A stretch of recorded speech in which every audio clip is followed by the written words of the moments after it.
things you'll learn on a Lifesaver course is how to make an effective 999 call. But what if you're abroad on holiday when you need to get help? When you've set off for somewhere exotic, hoping for a relaxing, trouble-free time, the last thing you want is a medical emergency. But that's what happened to the D family from Yorkshire.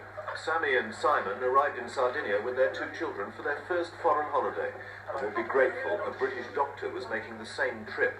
In our reconstruction, everyone takes part as themselves, except for Sammy and daughter Abby, who are played here by actors. It was like, wow, we've got here, holiday. It was lovely. The weather was fabulous, and it was just a relief to get there. We'd been going about 10 minutes, looking at scenery. Abby was warm, but she was fine. And then all of a sudden, she slumped forward, and I pulled her back to look at her eyes, and her eyes had gone. Simon, there's something the matter with Abby. I just didn't know what was happening. I'd never seen anything like this in my life. There's something wrong with my baby.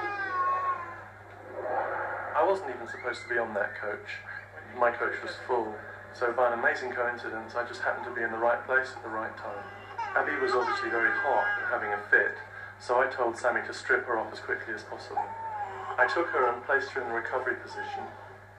I thought, here I am, in the middle of Sardinia. I didn't know where the hospital was, I didn't know how to summon an ambulance, so really all I could do was go back to my ABC. Airway, breathing, circulation. So I first checked her airway. Her breathing was very laboured, but she was breathing. Will she be all right? Circulation, her pulse was very rapid, but her heart was beating strongly.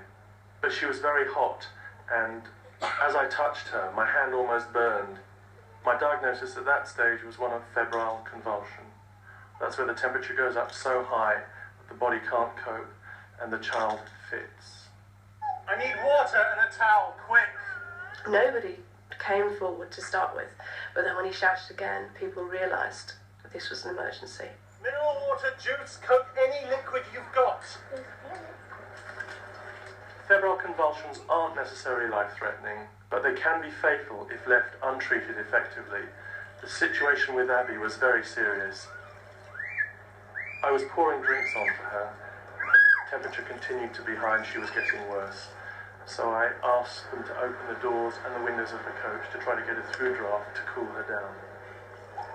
After 30 minutes of trying to maintain her ABC, I was getting desperately worried. I thought she was going to die. Fortunately, we found that the driver had a mobile phone, and after speaking to him in pidgin Italian, the courier was able to ask him to summon an ambulance. We got to the hospital and Abby was immediately taken into intensive care.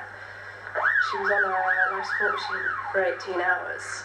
If we'd been any longer, she wouldn't be with us. Abby's fine now. She's a normal 2-year-old, which is a miracle. And we keep in touch with Mike. I think we always will. He's very special. I feel that a bond has developed between Abby and myself. It's one that is very important to me and one that I will treasure. She's one tough little cookie. As Mike Keane explained, febrile convulsions don't have to be life-threatening. In most cases, aren't as extreme as Abby's. She was lucky that Mike was there, able to help. As we've seen, seconds can be vital in an emergency. But would you be as confident raising an alarm abroad as you are making a 9